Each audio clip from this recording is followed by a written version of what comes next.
Aprenda a obedecer. Você não manda em nada. Foi o que meu marido Ricardo gritou na minha cara, na frente da mãe dele, dos 2 irmãos e da cunhada, na sala de estar da nossa casa. Ou melhor, da casa que eu paguei com o meu suor durante 15 anos enquanto ele fingia que construía um império. Eu não chorei. Não gritei de volta. Não implorei por respeito. Apenas peguei o celular. Olhei diretamente nos olhos dele. Aqueles olhos castanhos que um dia me fizeram sentir segura e agora só me causavam nojo. E disse com uma calma que até eu mesma me surpreendi. Tudo bem, Ricardo. Você quer mandar? Então vamos ver quem realmente manda aqui. E disquei um número que eu guardava há 3 anos, esperando o momento certo. Do outro lado da linha, uma voz masculina atendeu. Marcelo, eu disse sem tirar os olhos do Ricardo. Chegou a hora de cobrar a dívida que você me deve. O silêncio que se instalou naquela sala foi tão pesado que eu podia ouvir o ronco do ventilador de teto. Ricardo ficou pálido. A soberba que transbordava do rosto dele, segundos atrás, evaporou, dando lugar a algo que eu nunca tinha visto antes. Medo puro. Era uma tarde de sábado. 3 horas da tarde de um fevereiro escaldante em Campinas, interior de São Paulo. O sol entrava pelas janelas da sala que eu mesma tinha decorado, iluminando a estante de madeira de demolição que custou R$ 4.000 das minhas economias. Os quadros que eu escolhi um por um. O sofá bege de linho que levei 6 meses pagando. Tudo ali tinha o meu dedo, o meu gosto, o meu dinheiro. Até o ar-condicionado que mantinha aquele ambiente em 22 graus tinha sido comprado com uma parte do meu 13º. A família de Ricardo estava espalhada pela sala. A sogra Conceição sentada na poltrona principal, como uma rainha destronada, os cunhados Fábio e Maurício no sofá, e a Patrícia, mulher do Maurício, encostada na parede, com aquela cara de superioridade que ela sempre fez questão de ostentar. Todos me olhavam como se eu fosse uma empregada desobediente. Meu coração batia tão forte que eu sentia as pulsações nas têmporas. Minhas mãos tremiam levemente. Não de medo, mas de uma mistura de raiva contida e adrenalina pura. Eu estava de pé no meio da sala, vestindo uma calça jeans simples e uma blusa branca de algodão. Nada de especial. Aos 42 anos, eu não era mais aquela menina de 25 que se casou achando que tinha encontrado o príncipe encantado. Meu cabelo castanho estava preso num rabo de cavalo meio desleixado, sem maquiagem, unhas sem esmalte. Eu era a versão crua de mim mesma, e pela primeira vez em muito tempo, isso me bastava. Minha boca estava seca, aquele gosto amargo de quem está prestes a cruzar uma linha sem volta. Mas eu já tinha decidido. Não havia mais medo. Só determinação. Ricardo estava com aquela camisa polo azul marinho que ele achava que o fazia parecer bem-sucedido, o cabelo grisalho penteado para trás com gel demais, a barriga ligeiramente saliente de quem comia bem sem trabalhar muito. Ele tinha 47 anos, mas se comportava como se tivesse 20, arrogante, imaturo, incapaz de assumir responsabilidade por qualquer coisa. Naquele momento, com a expressão de pânico começando a tomar conta do rosto dele, eu vi exatamente quem ele sempre foi. Um homem pequeno, covarde, que só se sentia grande diminuindo os outros. A discussão tinha começado meia hora antes, quando a sogra comentou que o Ricardo estava precisando de dinheiro para um investimento numa sociedade com o Fábio. Algo sobre uma distribuidora de bebidas que ia dar muito lucro. Eu já conhecia a cantilena.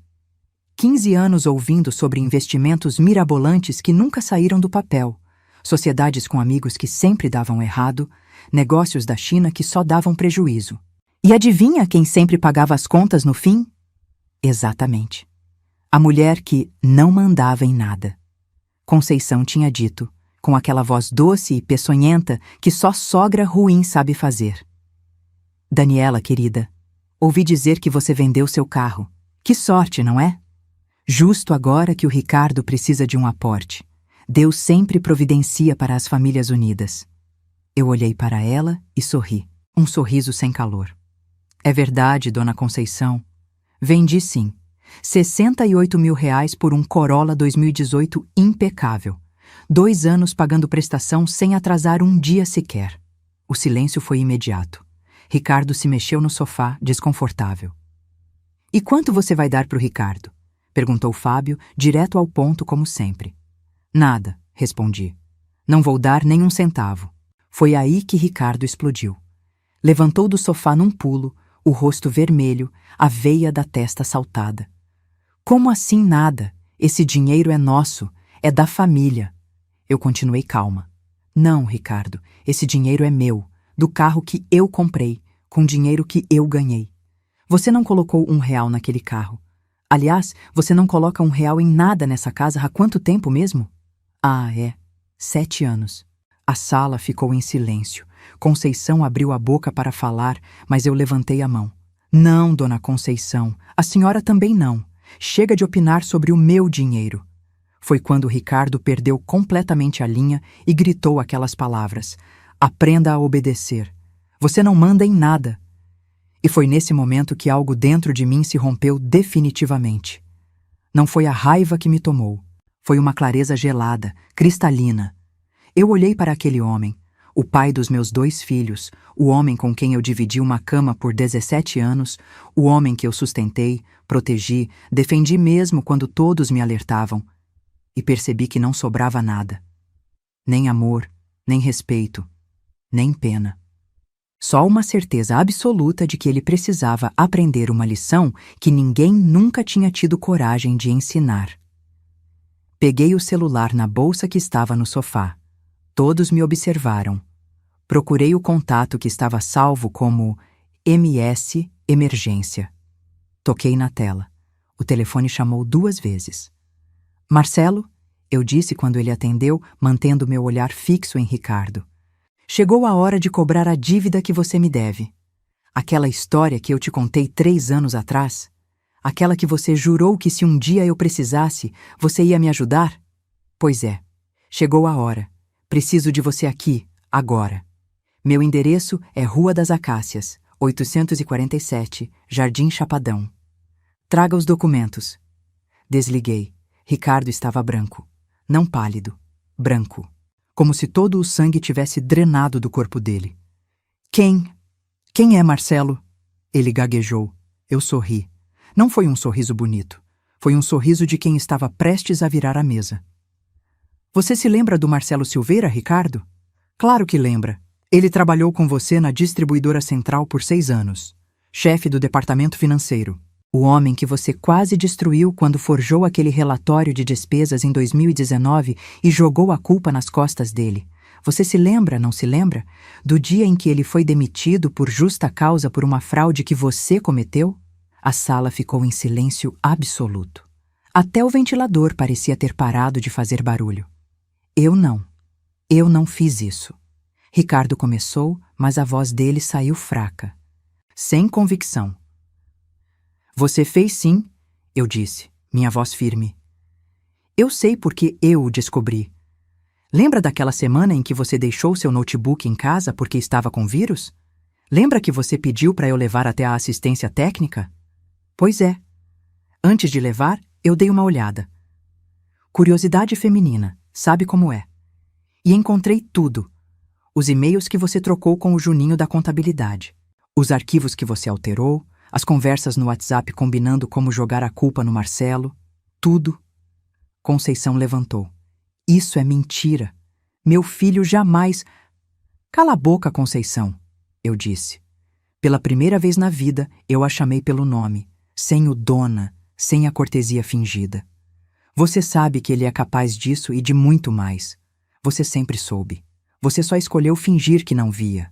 Fábio e Maurício trocaram olhares desconfortáveis. Patrícia olhava para o celular, fingindo não estar ali. Marcelo perdeu tudo por causa de você, Ricardo. Eu continuei. O emprego, a reputação, quase perdeu a família. A esposa dele pensou em se separar porque não conseguiam pagar as contas. Os filhos tiveram que sair da escola particular. Ele ficou 1 ano desempregado porque ninguém queria contratar um cara acusado de desvio de verba. E você? Você foi promovido. Assumiu o cargo que deveria ter sido dele. Ganhou aumento. Comprou aquele Fusion preto. Ah, espera. Você disse que comprou, mas na verdade quem pagou as prestações fui eu, não foi? Ricardo tentou falar, mas nenhum som saiu. Durante esses 3 anos, eu mantive contato com o Marcelo. Ajudei ele financeiramente quando pude. Mandei dinheiro anonimamente para que os filhos não perdessem a consulta com o dentista. Paguei o cursinho do filho mais velho. Ele não sabia que era eu. Achava que era uma ONG. Mas no ano passado, eu contei a verdade para ele. Contei tudo. Mostrei as provas que eu tinha guardado. E sabe o que ele disse? Que quando eu precisasse, ele estaria lá. A campainha tocou. Todos pularam. Eu fui até a porta e abri. Marcelo Silveira estava ali, um homem de 50 e poucos anos, cabelo grisalho, terno cinza bem cortado, uma pasta de couro na mão. Ao lado dele, um homem mais jovem, também de terno.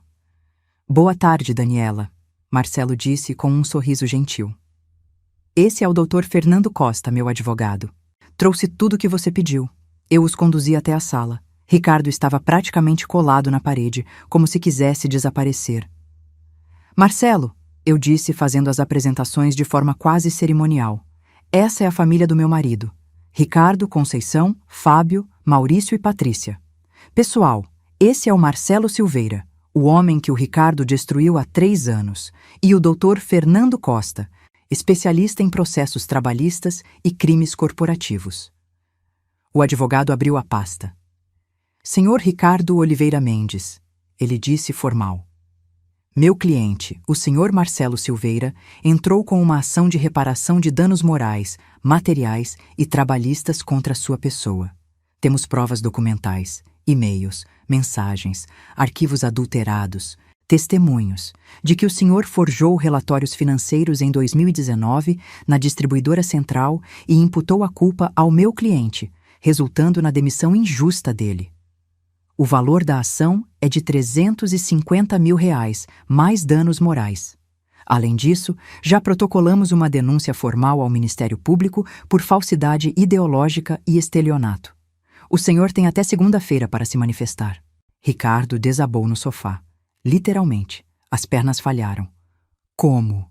Como você conseguiu essas provas? Ele sussurrou, olhando para mim. Eu te contei, respondi. O notebook. Eu copiei tudo, guardei durante 3 anos, esperando. Conceição estava vermelha. Você é uma víbora, uma traidora. Como ousa fazer isso com meu filho? Não, dona Conceição, eu disse, e minha voz saiu mais firme do que nunca. Víbora é quem cria um filho, achando que ele pode passar por cima de qualquer um sem consequências. Seu filho destruiu uma família, arruinou a vida de um homem honesto e nunca, nem por um segundo, sentiu remorso. Eu só estou fazendo justiça. Marcelo se virou para mim. Daniela, você tem certeza disso? Não é tarde para voltar atrás.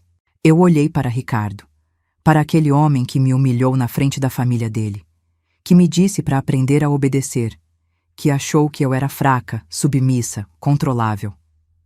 Tenho absoluta certeza, eu disse. Pode seguir com tudo.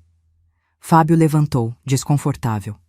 Daniela, vamos conversar com calma. Não precisa... Não precisa o quê, Fábio? Não precisa fazer justiça. Não precisa defender quem foi injustiçado?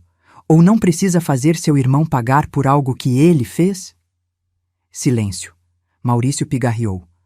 Quanto vai custar esse processo? R$350 mil de indenização, mais os honorários advocatícios que podem chegar a 80 mil. Fora a possível condenação criminal que pode resultar em prisão. O Dr. Fernando respondeu, profissional. Isso vai acabar com a gente, Ricardo murmurou. Vai acabar comigo. Não, eu disse. Vai acabar com você. Comigo não. Porque eu já decidi, estou te deixando. A bomba caiu. Conceição gritou. Patrícia arregalou os olhos.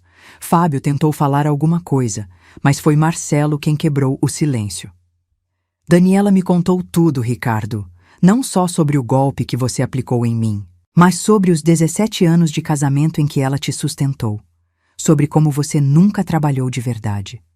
Sobre como ela pagou essa casa, os carros, as contas, tudo, enquanto você fingia ser bem-sucedido. Sobre as traições.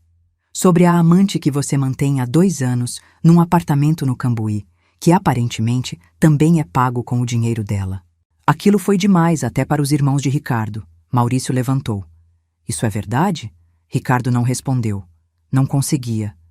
É verdade, eu confirmei. O nome dela é Jéssica Tavares, 28 anos, recepcionista de clínica de estética.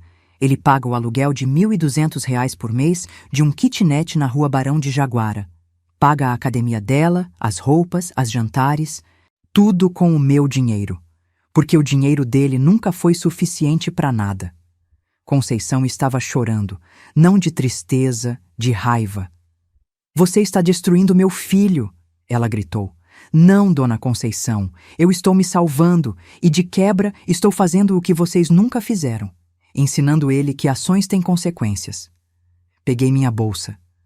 Marcelo, Dr. Fernando, muito obrigada.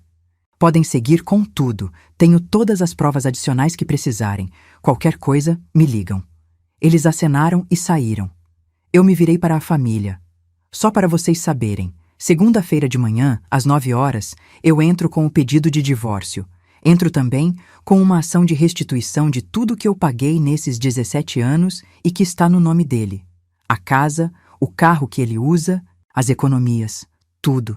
Tenho recibos, comprovantes, transferências bancárias, tudo guardadinho, porque eu sempre soube que esse dia ia chegar. Ricardo me olhou, e pela primeira vez eu vi lágrimas nos olhos dele. Dani, por favor, a gente pode conversar? Não, eu disse, simples assim. Não temos mais nada para conversar. Você me humilhou pela última vez. Agora você vai aprender uma coisa que ninguém nunca te ensinou. Respeito. E saí. Saí daquela casa que eu construí, sabendo que nunca mais voltaria. Entrei no Uber que eu tinha chamado enquanto falava com Marcelo, e enquanto o carro se afastava, eu olhei pelo retrovisor. Vi Ricardo na porta, desesperado. Vi Conceição chorando. Vi a família em caos. E pela primeira vez em 17 anos, eu sorri de verdade. Se você quer descobrir como eu cheguei nesse ponto, como eu descobri todas as traições, como eu planejei cada passo dessa vingança e o que aconteceu quando Ricardo tentou me destruir de volta, se inscreva agora no canal e ativa o sininho, porque o que aconteceu a seguir ninguém poderia imaginar.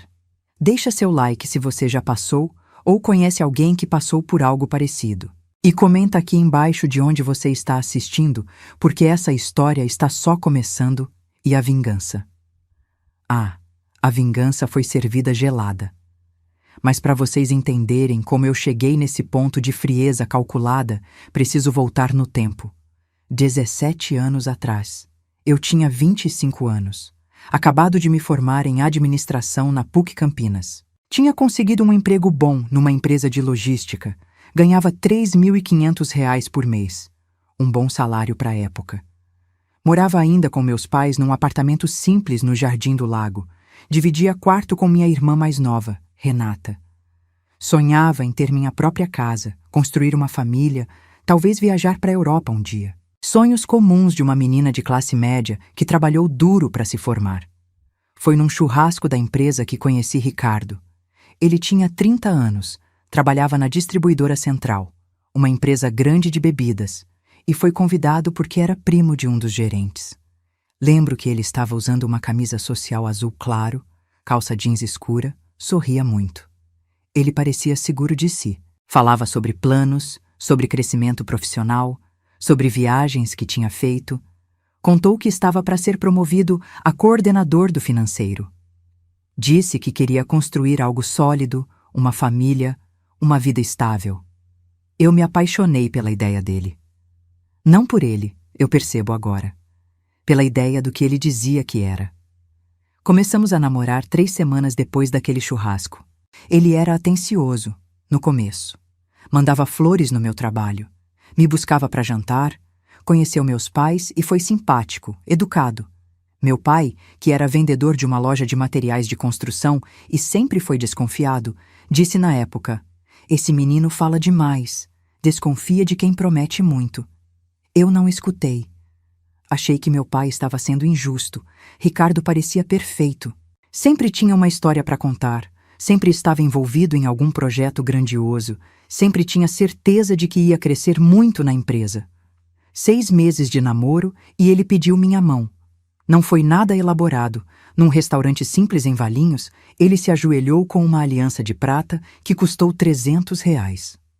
Eu disse sim, sem pensar 2 vezes. Meus pais ficaram ressabiados. Acharam precipitado, mas não se opuseram. Casamos 4 meses depois numa cerimônia pequena. Só família próxima e amigos. Lua de mel em Florianópolis, 5 dias num hotel 3 estrelas. Eu paguei metade de tudo porque o salário dele, que segundo ele era de R$ 6.000, estava comprometido com investimentos.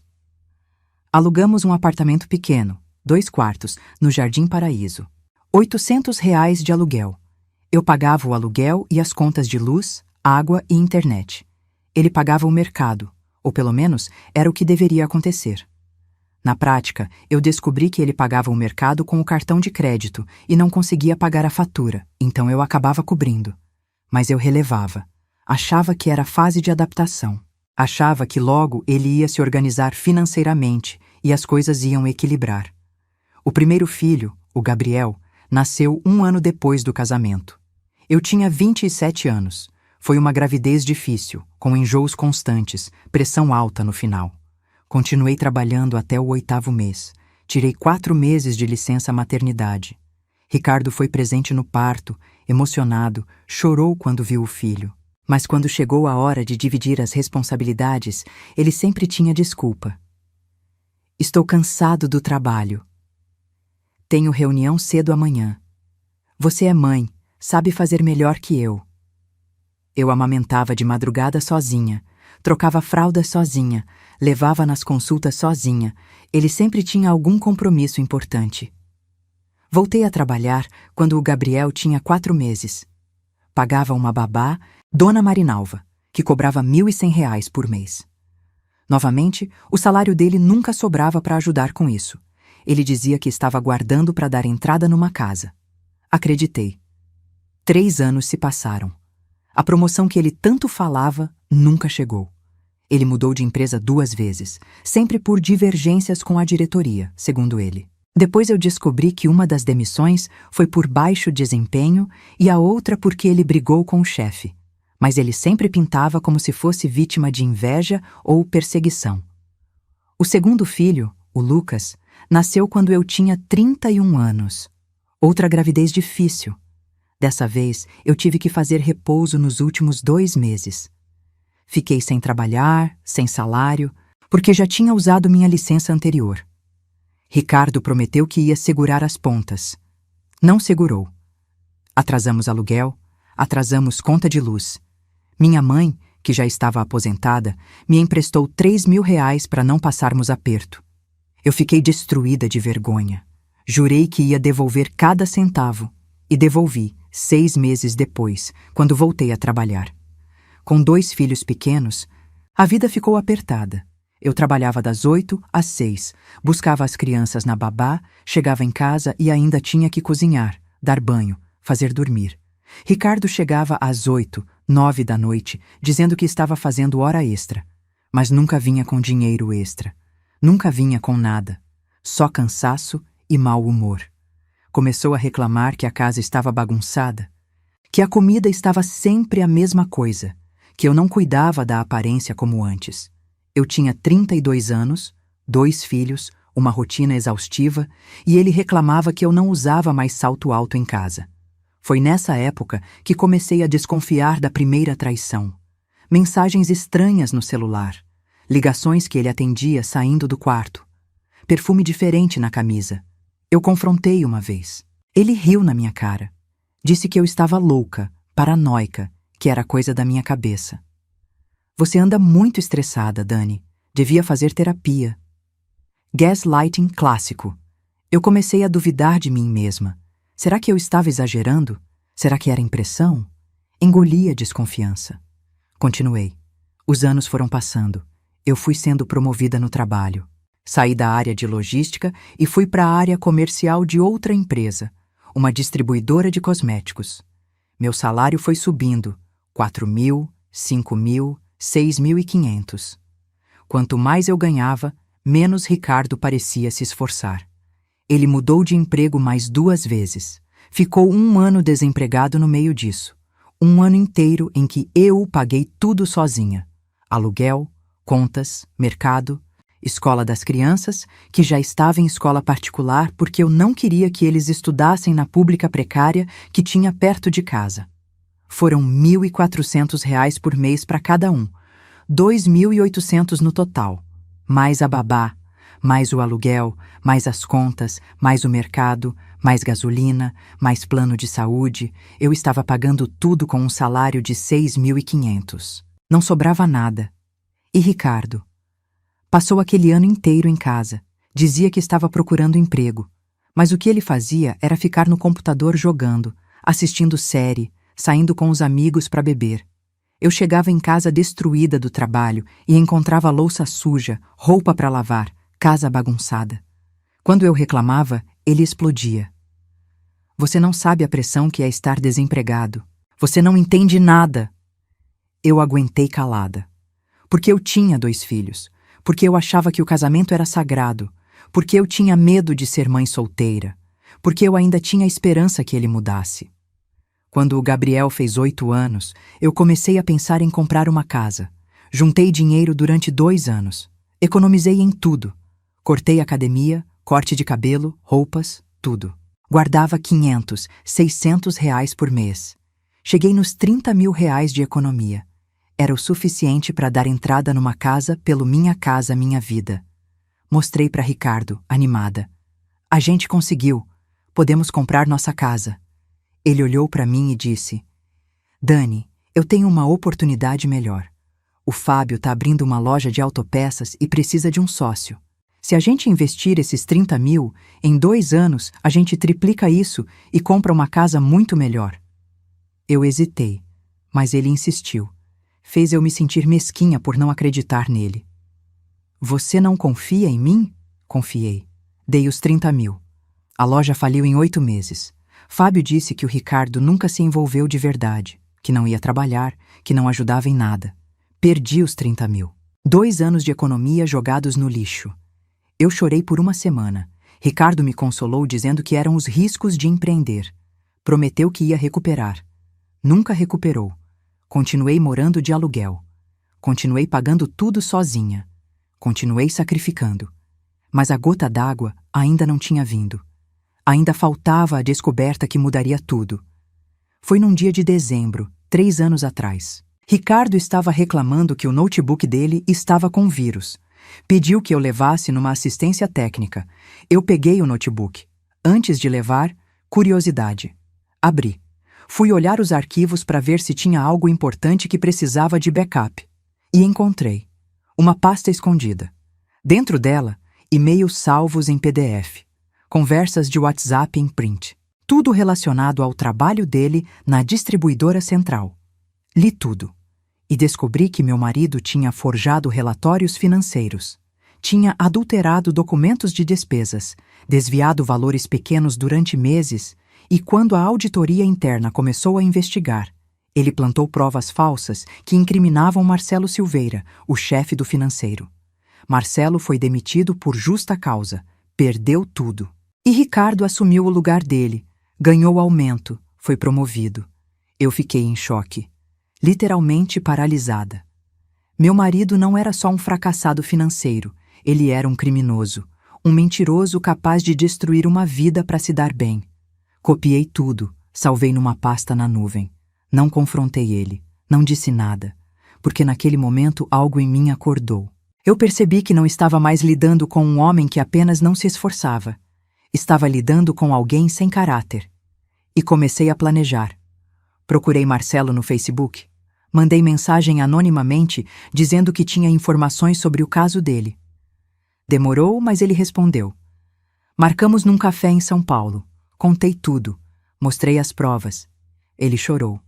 Chorou na minha frente. Disse que tinha pensado em suicídio depois da demissão. Que a esposa quase o deixou. Que os filhos sofreram bullying na escola por causa da desonestidade do pai. Eu pedi perdão em nome de Ricardo. E prometi que quando o momento certo chegasse, eu ia ajudá-lo a ter justiça. Voltei para casa naquele dia com uma clareza que nunca tive antes. Eu ia me preparar. Ia juntar provas de tudo. De cada centavo que eu gastei. De cada traição. De cada mentira. E quando chegasse o momento certo, quando Ricardo me humilhasse além do limite, eu ia agir. E foi exatamente o que aconteceu naquele sábado, 3 anos depois. Quando ele gritou: "Aprenda a obedecer na minha frente e da família inteira", eu soube. Era agora. Não havia mais volta. Não havia mais desculpas. Só havia justiça. Nos dias seguintes àquele sábado infernal, minha vida virou de cabeça para baixo, mas dessa vez na direção certa.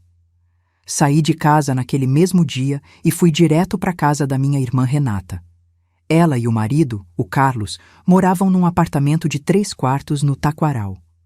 Quando toquei a campainha às 6 da tarde, com uma mala de roupa e os olhos inchados, não de choro, mas de cansaço, Renata me abraçou sem fazer perguntas.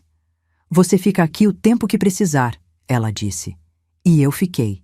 Segunda-feira de manhã, 9 horas em ponto, eu estava no escritório da doutora Marina Oliveira, uma advogada especialista em direito de família que uma amiga tinha me indicado meses atrás. Baixa, cabelo curto grisalho, óculos de grau, ela tinha fama de ser implacável. "Senhorita Daniela", ela disse depois de ouvir minha história por 1 hora.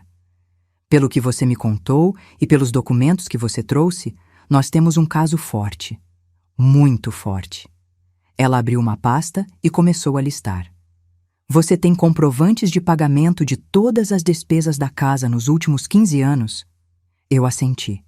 Transferências bancárias, boletos, recibos, faturas de cartão, tudo. "Você tem a documentação da casa que está no nome dele, mas que foi paga com seu dinheiro?" Novamente sim.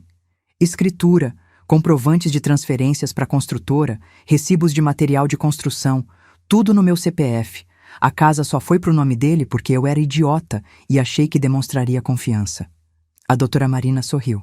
Não foi um sorriso de pena. Foi um sorriso de quem estava prestes a ganhar uma batalha. "Perfeito. Vamos entrar com pedido de divórcio litigioso hoje mesmo.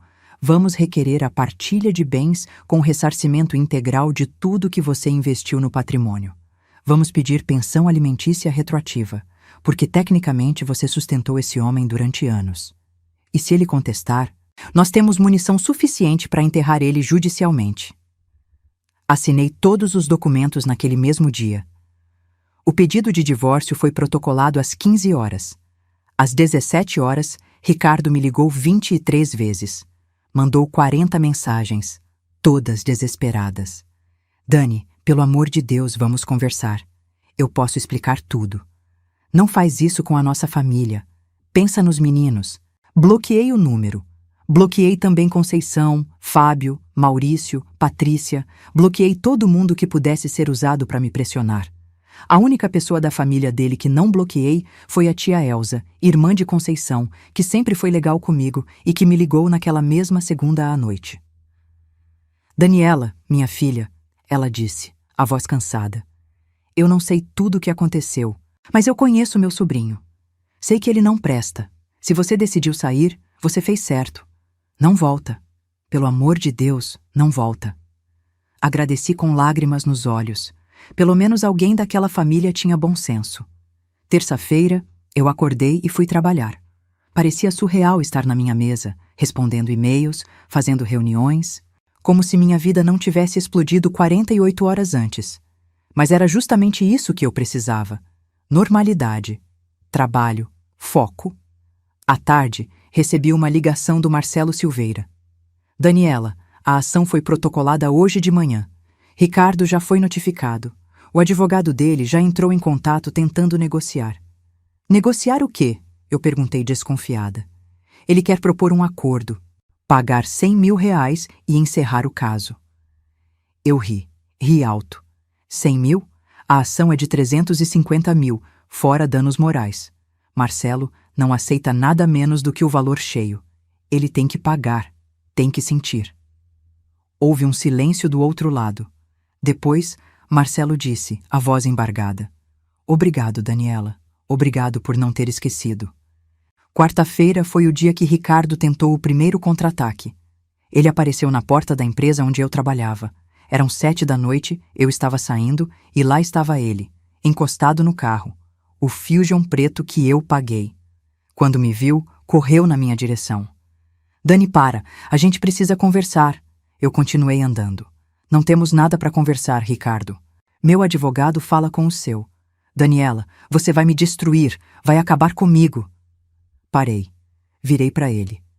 Bom, eu disse calmamente. Você mereceu. Entrei no carro da Renata, que tinha ido me buscar, e fomos embora. Pelo retrovisor, vi Ricardo socando o capô do próprio carro, descontrolado. Na quinta, recebi uma ligação da escola dos meninos. A diretora, Dona Silvia, disse que precisava falar comigo urgentemente. Cheguei lá às 6 da tarde, preocupada. Ela me levou até a sala dela e fechou a porta. Daniela, o Ricardo esteve aqui hoje. Disse que você abandonou a família, que está tendo um colapso nervoso, que não está em condições de cuidar das crianças. Meu sangue gelou. Ele tentou tirar os meninos da escola? Tentou. Mas como você é a responsável financeira e legal pela matrícula, nós não permitimos. Ele saiu furioso, ameaçando processar a escola. Respirei fundo. Dona Silvia, eu estou me divorciando. Tenho a guarda compartilhada legal dos meus filhos, mas preciso que a senhora saiba. Sob nenhuma circunstância, o Ricardo pode retirar eles sem minha autorização. Eu vou enviar um documento do meu advogado confirmando isso. A diretora concordou. Saí de lá tremendo. Não de medo, de raiva. Ele estava tentando usar meus filhos contra mim. Liguei imediatamente para a doutora Marina. Ele tentou sequestrar as crianças da escola. Isso é grave, ela disse. Vou entrar com um pedido de guarda unilateral e medida protetiva ainda hoje. Ele não vai poder chegar perto de você ou dos meninos sem autorização judicial. E foi exatamente o que ela fez. Na sexta-feira de manhã, Ricardo foi notificado. Proibido de se aproximar de mim a menos de 200 metros, proibido de retirar as crianças da escola e visitas aos filhos apenas com supervisão e agendamento prévio. Enquanto isso, a ação do Marcelo seguia. A empresa onde Ricardo tinha trabalhado, a distribuidora central, foi intimada a apresentar documentos. A auditoria interna foi reaberta. E começaram a surgir coisas. Coisas que nem eu sabia. Desvios maiores do que eu imaginava. Outros funcionários que tinham sido prejudicados. Um esquema que vinha de anos. O advogado da empresa entrou em contato com Marcelo, oferecendo colaborar com a investigação em troca de não serem acionados judicialmente como coniventes. Eles queriam Ricardo tanto quanto nós. No final da segunda semana, eu recebi uma mensagem inesperada. Era de Jéssica Tavares, a amante. Daniela, sei que você deve me odiar, mas preciso conversar com você. Por favor. Eu hesitei. Queria xingar, bloquear, ignorar, mas a curiosidade falou mais alto. O que você quer? Posso te encontrar, pessoalmente? Marcamos num café no centro de Campinas no sábado de manhã. Quando ela chegou, eu a reconheci imediatamente pelas fotos que eu tinha visto no Instagram dela quando descobri a traição. Bonita, jovem, cabelo loiro, olheiras profundas. Ela sentou na minha frente e começou a chorar antes mesmo de falar. Eu não sabia que ele era casado no começo, ela disse. Ele me disse que era divorciado. Quando descobri a verdade, já estava envolvida. Ele prometia que ia se separar, que você não o amava, que o casamento era só no papel. Eu ouvi em silêncio. Mas agora eu sei a verdade. Ela continuou. Ele me ligou desesperado essa semana. Disse que você está processando ele, que ele vai perder tudo, que precisa que eu minta por ele caso seja chamada para depor. Daniela. Ele me pediu para dizer que eu fui só uma amiga, que nunca tivemos nada. E eu percebi quem ele realmente é. Um mentiroso, um manipulador. Ela enxugou as lágrimas. Eu terminei com ele. E se você precisar de mim como testemunha, eu falo a verdade. Eu fiquei em silêncio por um momento. Depois disse: Por que você faria isso? Jéssica olhou para mim, os olhos vermelhos. Porque eu tenho uma mãe. E se alguém fizesse com ela o que ele fez com você, eu ia querer que alguém a ajudasse. Não perdoei Jéssica, mas usei o testemunho dela. A doutora Marina adorou. Mais uma arma, ela disse. Ricardo estava sendo cercado de todos os lados. E o melhor? Tudo isso aconteceu em apenas 2 semanas. 2 semanas desde aquele sábado fatídico. E ainda estava só começando. A 3ª semana trouxe o que eu chamo de desmoronamento público. Foi quando tudo que Ricardo tentou esconder durante anos começou a vir à tona de formas que nem eu poderia prever. Tudo começou numa segunda-feira, quando a distribuidora central emitiu um comunicado interno, que vazou para a imprensa local, informando que estava colaborando com uma investigação sobre fraudes financeiras cometidas por um ex-funcionário entre 2018 e 2020. Não citaram o nome do Ricardo diretamente, mas o pessoal que trabalhava lá sabia. E começou a espalhar. Na terça, um site de notícias de Campinas publicou uma matéria com o título Ex-coordenador financeiro de distribuidora é investigado por fraude e pode responder criminalmente. A matéria não tinha foto, mas tinha todas as informações: idade, área de atuação, período de trabalho. Quem conhecia Ricardo juntou 2 e 2. Meu celular explodiu com mensagens de conhecidos. Daniela, é verdade isso sobre o Ricardo? Nossa, sempre achei ele esquisito. Você está bem? Respondi educadamente a todos, mas sem dar detalhes. A doutora Marina me orientou a manter discrição. Enquanto isso, o processo de divórcio avançava. Ricardo contestou o pedido de ressarcimento dos valores que eu havia investido nos bens. O advogado dele, um advogado mixuruca que ele arrumou por indicação de um amigo, argumentou que casamento é parceria e que eu não poderia cobrar de volta investimentos feitos durante a união. A doutora Marina destruiu esse argumento em 2 páginas. Ela anexou jurisprudências de casos similares, onde mulheres conseguiram restituição integral de valores investidos em bens que foram registrados apenas em nome dos maridos. Anexou também a prova de que Ricardo nunca contribuiu financeiramente, contra cheques dele mostrando rendimentos médios de R$ 2.500 mensais nos últimos 5 anos, enquanto os meus comprovantes mostravam rendimentos de R$ 8.000 a R$ 12.000. Diferença gritante, mas a bomba mesmo explodiu na quinta-feira dessa 3ª semana. Conceição, minha ex-sogra, apareceu no meu trabalho. Ela nunca tinha feito isso antes. Passou pela recepção dizendo que era minha mãe. A recepcionista, que não a conhecia, deixou subir. Quando vi Conceição entrando na área comercial, de preto, com uma cara de velório, eu soube que a coisa ia ser feia. Daniela, ela disse, a voz trêmula, preciso falar com você, por favor. Eu a levei até uma sala de reuniões vazia. Fechei a porta. Você conseguiu, ela disse, e começou a chorar. Conseguiu destruir meu filho. Eu não respondi. Só esperei. Ele perdeu o emprego. A empresa onde ele estava trabalhando, aquela pequena de contabilidade, demitiu ele quando soube da investigação. Ele está sendo processado, está sem dinheiro, está morando comigo porque não tem onde ficar. E você? Você não sente nada? Eu olhei para ela, essa mulher que me desprezou por 17 anos, que sempre deixou claro que eu não era boa o suficiente para o filho dela, que me humilhou em dezenas de almoços de domingo. E respondi calmamente. Dona Conceição, eu sinto sim. Sinto alívio. Ela ficou chocada. Como você pode ser tão cruel? Cruel? Eu ri, sem humor. A senhora quer falar de crueldade? Onde a senhora estava quando seu filho me humilhava? Quando ele me traía? Quando ele me fazia de idiota? Quando ele usava meu dinheiro para bancar a amante? A senhora sabia de tudo, Dona Conceição. Sabia e fingia que não via. Porque defender o filho errado era mais importante do que fazer o que era certo. Conceição se levantou, tremendo. Você vai pagar por isso. Deus não deixa a maldade impune. Pode ser, eu disse. Mas enquanto Deus não decide, a justiça dos homens já está funcionando. Agora, por favor, saia e não volte mais aqui. Ela saiu. E eu desabei na cadeira, tremendo.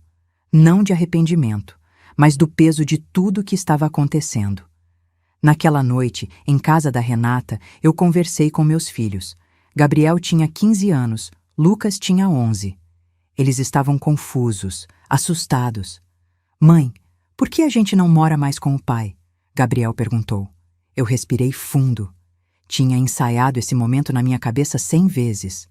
Por que seu pai e eu não conseguimos mais viver juntos? Eu disse. Adultos às vezes tomam decisões difíceis, mas isso não muda nada do amor que eu e ele temos por vocês. O pai fez alguma coisa ruim? Lucas perguntou, direto como sempre. Eu podia mentir, podia poupar eles, mas decidi ser honesta, dentro do que era apropriado para a idade deles. Sim, fez. Coisas que machucaram muita gente, inclusive eu.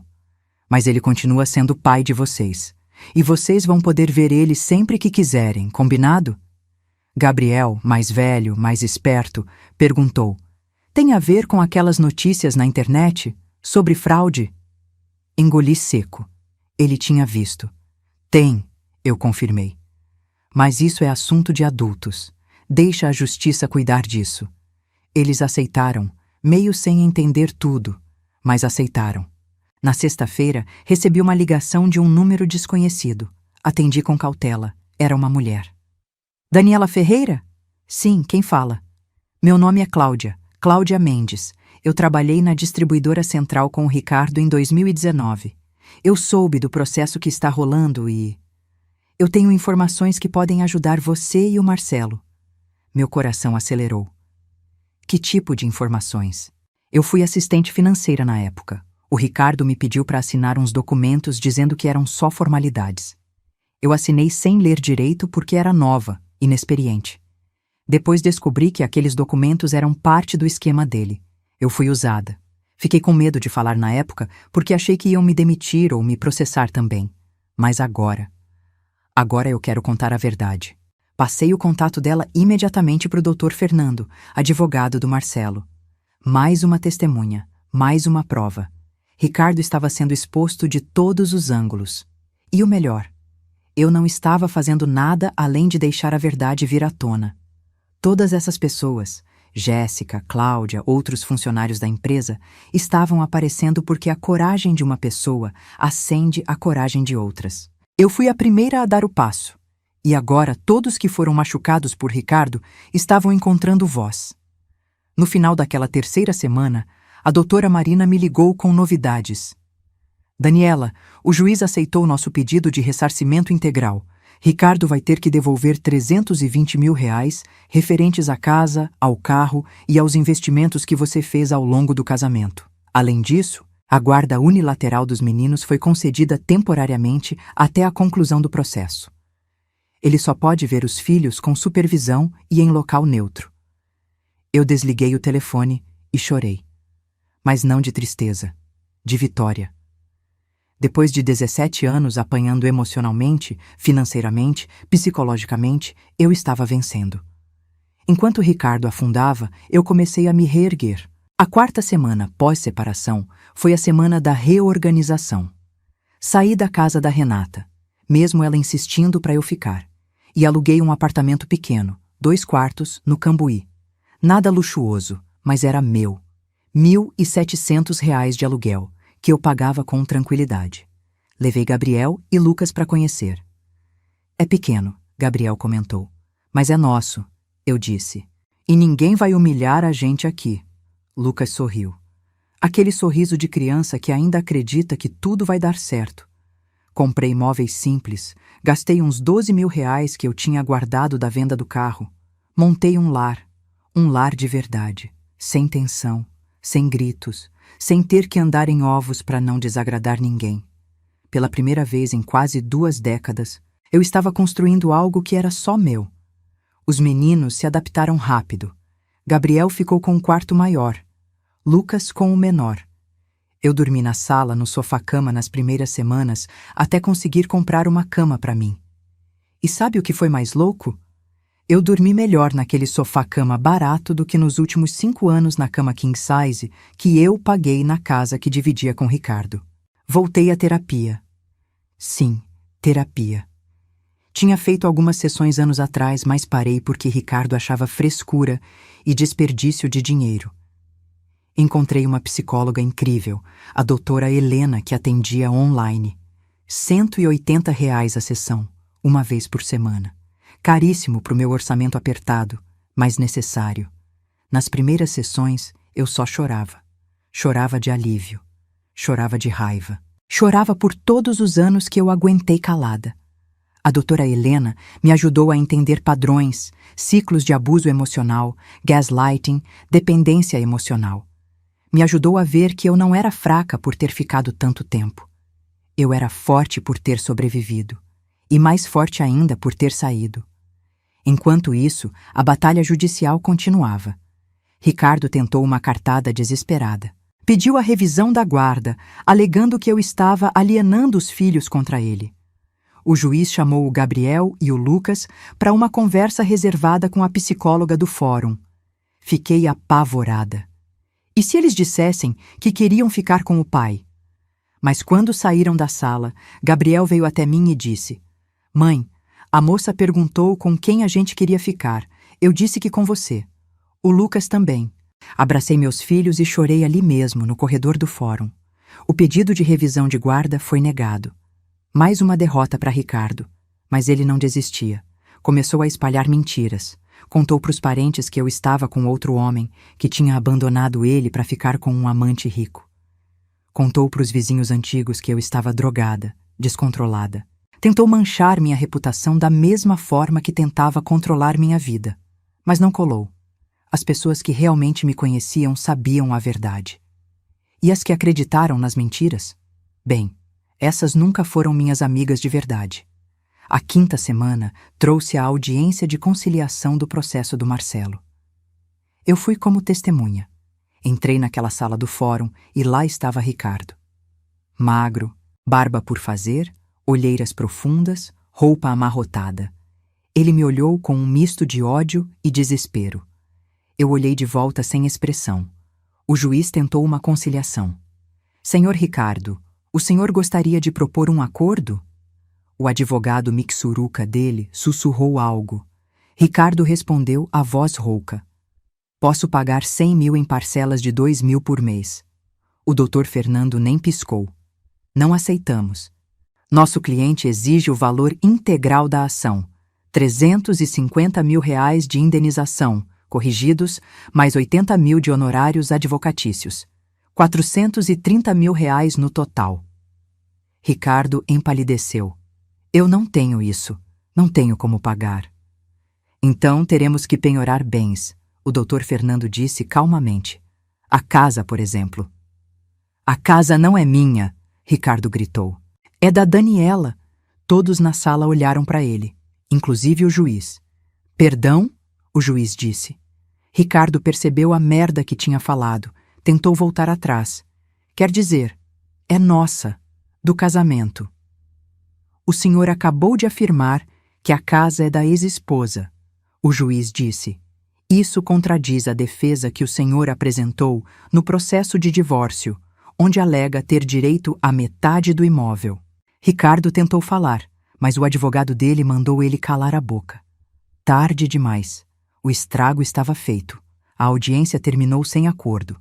O processo seguiu para julgamento. Mas aquele deslize do Ricardo foi ouro puro para o meu processo de divórcio.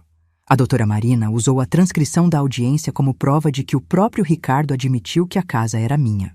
O juiz do divórcio ficou puto com a contradição e deu prazo de 5 dias para Ricardo explicar. Ele não conseguiu explicar, porque não tinha como. A verdade é que ele sempre soube que nada era dele. Tudo era meu. Ele só quis se aproveitar até o último segundo. Nessa mesma semana, Conceição tentou uma última cartada. Ela reuniu a família toda, tios, tias, primos, e marcou uma espécie de tribunal familiar na casa dela. Me convidaram por mensagem. Eu nem respondi, mas a tia Elsa, a única decente naquela família, estava lá. E me contou tudo depois. Conceição fez um discurso dramático sobre como eu tinha destruído o filho dela, sobre como eu era uma mulher sem coração, sobre como a família precisava se unir contra mim. Metade das pessoas concordou. A outra metade ficou em silêncio, até que a tia Elsa se levantou e disse: Conceição, para de mimimi. Seu filho é um vagabundo, mentiroso e ladrão. A Daniela fez o que qualquer mulher com um pingo de amor próprio faria. E se você tivesse criado ele direito, talvez ele não estivesse nessa situação. Conceição expulsou a tia Elsa da casa. Elsa saiu rindo. Me ligou 10 minutos depois e contou tudo. Daniela, você é minha heroína, ela disse. Pode contar comigo para qualquer coisa. Agradeci, emocionada. Era bom saber que nem todo mundo daquela família era podre. A sexta semana foi mais calma. Uma calmaria antes da tempestade final. Recebi a notícia de que o julgamento do processo do Marcelo estava marcado para dali a 3 semanas. O divórcio também estava em fase final, só esperando a decisão sobre partilha de bens. E minha vida? Minha vida estava estranhamente normal. Acordava, levava os meninos para a escola, ia trabalhar, buscava eles à tarde, fazia janta, ajudava com lição de casa, via série, dormia. Rotina. Mas uma rotina sem medo, sem andar em ovos, sem humilhação. E isso para mim era liberdade. Os meses seguintes foram uma montanha-russa de emoções, batalhas judiciais e revelações que eu nunca imaginei que viriam à tona. Mas cada vitória pequena me dava forças para continuar. E cada tentativa desesperada do Ricardo de reverter a situação só mostrava o quão fraco ele realmente era. O homem que um dia me fez sentir pequena agora estava menor do que nunca, e ele mesmo tinha cavado esse buraco. Foi numa terça-feira, início de abril, que aconteceu o confronto que eu sabia que seria inevitável. Eu estava saindo do trabalho, 6:30 da tarde, quando vi o Fusion preto, ou melhor, o que sobrou dele, estacionado em frente ao prédio. Ricardo saiu de dentro do carro. Ele estava irreconhecível. Tinha emagrecido uns 10 quilos, o rosto encovado, barba de dias, uma camiseta cinza manchada e uma calça jeans rasgada no joelho. Parecia um mendigo. Quando me viu, veio correndo na minha direção. Daniela, por favor, para! Eu parei. Não porque eu queria falar com ele, mas porque eu sabia que essa hora ia chegar. Era melhor enfrentar de uma vez. O que você quer, Ricardo? Perguntei, mantendo distância. Ele parou a uns 3 metros de mim, ofegante. Dani, eu preciso que você retire o processo. Por favor, eu vou perder tudo. Eles vão me prender. Minha vida acabou. Sua vida acabou porque você acabou com ela, eu disse firme. Eu não fiz nada além de expor a verdade. A verdade? Ele gritou, e algumas pessoas na rua olharam. Você me destruiu. Você armou isso tudo. Você planejou me ferrar. Não, Ricardo. Eu me protegi. Tem diferença. Se você não tivesse feito todas as merdas que fez, não estaria nessa situação. Ele deu um passo à frente. Instintivamente dei um para trás. Não chega perto de mim. Dani, pelo amor dos nossos filhos, tem misericórdia. Eu sei que errei. Sei que fui um péssimo marido. Mas você não precisa me destruir desse jeito. A gente pode. A gente pode tentar de novo. Eu mudo. Eu juro que mudo. Eu olhei para ele, para esse homem patético implorando na rua, e senti. Nada, nem raiva, nem pena. Absolutamente nada. Ricardo, escuta o que eu vou te falar uma única vez. Eu não te amo. Nunca mais vou te amar. Não quero tentar de novo. Não quero sua mudança. Não quero sua presença na minha vida além do estritamente necessário por causa dos meninos. Acabou. Ele começou a chorar. Ali, na calçada, na frente de todo mundo. Eu não tenho mais nada, Dani. Perdi o emprego, perdi a casa. Estou morando com minha mãe num quartinho de 3x3. Não tenho dinheiro, não tenho amigos, não tenho nada. E de quem é a culpa? Eu perguntei sem emoção. Você passou 17 anos me usando, me humilhando, me roubando, destruiu a vida do Marcelo, traiu, mentiu, manipulou. E agora quer que eu tenha pena? Não, eu não tenho pena nenhuma. Eu tenho certeza de que você está colhendo exatamente o que plantou. Você é uma desgraçada, ele cuspiu, a voz cheia de ódio. Uma vadia sem coração. Sorri. Talvez. Mas sou uma vadia sem coração livre. E você? Você é um homem acorrentado às próprias mentiras. Aproveita. Virei as costas e fui embora. Ele gritou atrás de mim. Xingou. Ameaçou. Eu nem olhei para trás. Entrei no carro da Renata, que estava me esperando, e só quando fechei a porta foi que eu tremi. Você está bem? Renata perguntou. Estou, eu disse, e era verdade. 2 semanas depois, aconteceu o julgamento do processo do Marcelo.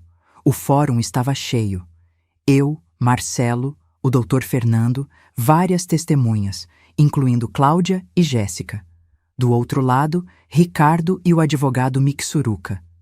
Conceição estava na plateia, de preto, parecendo que estava num enterro. O juiz ouviu todos os depoimentos, analisou as provas, e-mails, mensagens, documentos adulterados, testemunhos. Quando chegou a vez de Ricardo falar, ele tentou se defender dizendo que foi orientado errado, que não sabia que estava fazendo algo ilegal, que foi manipulado por superiores. Ninguém acreditou. O juiz deu a sentença na mesma audiência. Ricardo foi condenado a pagar R$350 mil de indenização ao Marcelo, mais 80 mil de honorários advocatícios, num total de R$430 mil. Além disso, o juiz encaminhou o caso para o Ministério Público para investigação criminal. Possibilidade de prisão. Marcelo chorou. Eu chorei com ele. Justiça, finalmente. Ricardo tentou apelar ali mesmo, mas o juiz foi firme. Senhor Ricardo, suas ações destruíram a vida de uma pessoa e afetaram diversas outras. O senhor terá que arcar com as consequências. Saímos do fórum e Marcelo me abraçou. Obrigado, Daniela. Obrigado por tudo. Você não tinha obrigação nenhuma de me ajudar, mas ajudou. Você me devolveu a dignidade. A gente precisava um do outro, eu disse. Você me ajudou a ter coragem. Eu te ajudei a ter justiça. Somos aliados. No mês seguinte, saiu a sentença do divórcio. Partilha total dos bens em meu favor. Ricardo teria que me pagar R$320 mil referentes aos investimentos que eu fiz na casa e no carro. Como ele não tinha o dinheiro, os bens foram leiloados judicialmente. A casa foi vendida por R$420 mil. O carro por R$50 mil. Do total, eu recebi os meus R$320 mil.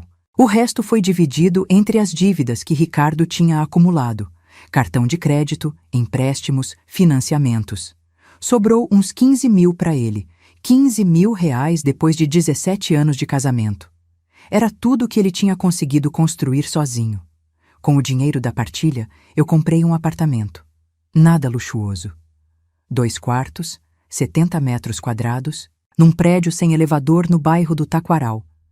Mas era meu, documentado no meu nome, comprado com meu dinheiro recuperado. E quando eu entrei naquele apartamento vazio pela primeira vez, com a chave na mão, eu me ajoelhei no chão frio da sala e chorei. Chorei todos os anos de humilhação, todos os anos de dor e todos os anos de esperança que agora tinham se tornado realidade. Os meninos adoraram o apartamento novo. Gabriel escolheu o quarto com a janela que dava para o parque. Lucas ficou com o menor, mas que tinha um armário embutido gigante onde ele guardou todos os bonecos de ação dele. Eu montei meu quarto simples. Uma cama de casal, um guarda-roupa, uma penteadeira. Comprei tudo em lojas de móveis planejados baratos, parcelei em 10 vezes sem juros. E pela primeira vez, eu tinha um espaço que era só meu, onde eu podia trancar a porta, deitar e não ter que me preocupar se alguém ia entrar gritando ou me humilhando. Enquanto eu reconstruía, Ricardo afundava. Ele foi morar definitivamente com Conceição. O apartamento dela era pequeno e a relação dos dois, que sempre foi de dependência e manipulação, azedou rápido. Conceição cobrava dele constantemente. Eu te avisei, Ricardo. Eu te disse que aquela mulher ia te destruir. E Ricardo, que não tinha mais para onde correr, aguentava. Ele tentou arrumar emprego, mas a ficha suja por fraude financeira pesava. Ninguém queria contratar um cara investigado criminalmente. Tentou vender cosméticos, depois rifas, depois trabalhar como motorista de aplicativo, mas o Fusion tinha sido leiloado. Ele estava sem carro, sem dinheiro, sem opções. A investigação criminal avançou. O Ministério Público encontrou mais irregularidades, não só na distribuidora central, mas em empregos anteriores. Pequenos desvios, notas fiscais frias, declarações falsas. O cara tinha um histórico.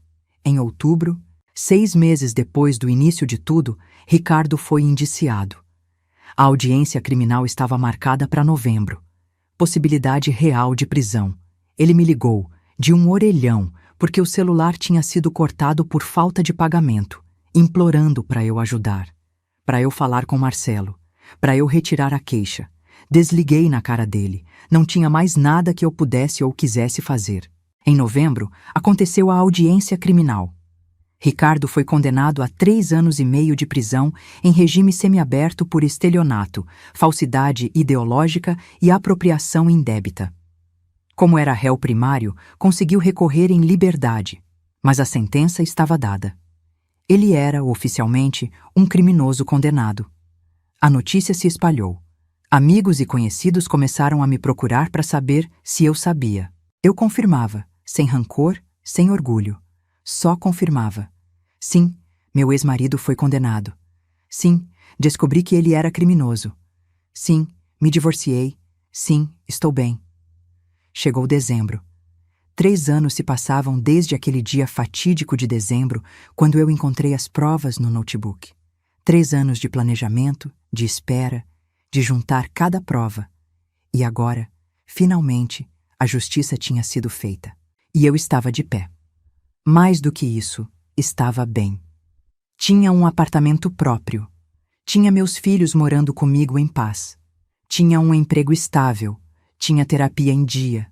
Tinha uma irmã que me apoiava incondicionalmente. Tinha amigos de verdade que apareceram quando eu mais precisei. E tinha, pela primeira vez em muito tempo, esperança. No dia de Natal, eu fiz uma ceia simples no apartamento novo. Convidei Renata, o Carlos, meus pais, meus filhos. A tia Elza também veio. Ela tinha rompido de vez com Conceição. Fizemos uma ceia modesta, mas cheia de amor. Peru assado que meu pai ajudou a fazer, farofa que Renata trouxe, salada de maionese que eu mesma preparei. Sem luxo, sem excesso, mas com paz, sem gritos, sem humilhação, sem medo. Gabriel disse enquanto jantávamos: "Mãe, esse foi o melhor Natal da minha vida." E eu entendi.